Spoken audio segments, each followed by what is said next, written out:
Veuillez recevoir tout d'abord mes salutations respectueuses et fraternelles, appuyées par mes remerciements pour l'opportunité que vous nous offrez de participer à ce dialogue national qui, comme vous l'avez dit, fait partie de l'ADN de notre pays.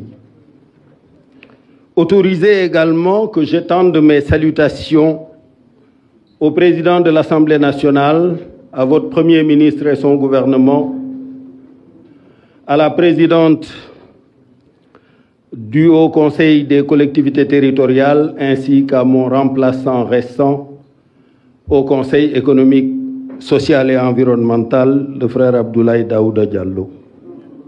Vous me permettrez également d'étendre mes salutations aux autorités religieuses du pays, au patronat, aux syndicats, ainsi qu'à mes collègues leaders de partis dans l'opposition. À tous, je dis salam, rahma et baraka, c'est-à-dire paix, miséricorde d'Allah, grâce et baraka dans nos travaux. À la suite de mes remerciements, Monsieur le Président de la République,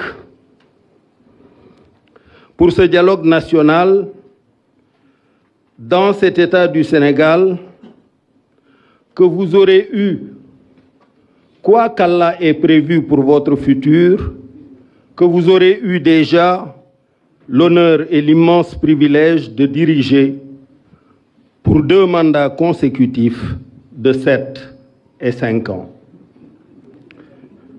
Je relisais ce matin le livre hommage à l'un des plus éminents serviteurs de cet État, un frère et un ami cher à nous tous, que j'ai eu l'honneur de côtoyer dans ces lieux entre 2000 et 2004 comme ministre d'État, directeur de cabinet du président de la République, mais aussi comme Premier ministre, et qui est depuis resté un ami inspirant.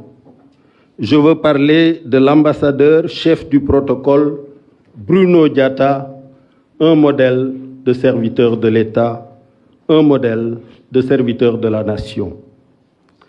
Dans ce livre hommage, je me suis arrêté longuement à la page 111 sur le témoignage de Théodore Cardinal Adrien Sarr, archevêque émérite de Dakar, qui a résumé tous les témoignages du livre en un seul verbe, servir, et en un seul substantif, service.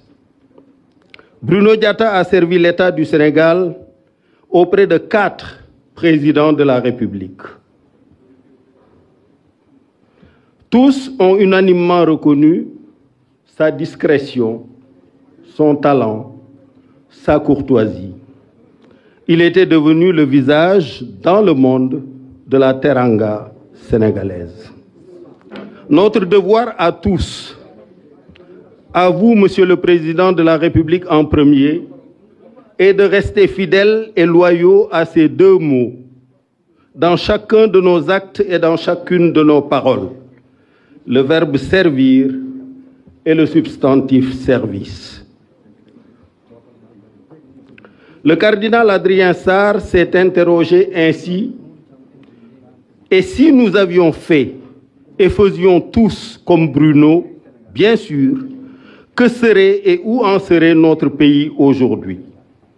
Si chaque leader politique, chaque femme, chaque jeune, chaque ouvrier, chaque patron faisait sien ces 2 mots, servir et service, notre pays serait-il sous la menace de jeunes en colère, manipulés par des leaders politiques qui s'en servent comme bouclier pour leur propre ambition, ou serait-il en chantier partout, dans des champs de céréales, de maïs, de fraises, de papayes, de mangues, d'oliviers, de palmiers et cocotiers, dans des chantiers pour construire des habitats et fournir des logements sociaux à nos concitoyens, dans des chantiers pour s'occuper de doter nos concitoyens d'un environnement sain, de rues propres, de déchetterie organisée, de déchets traités, de points d'eau, de salles de classe, de postes de santé, de pistes de production, d'industries de transformation de nos fruits casamancés en jus et autres délices naturels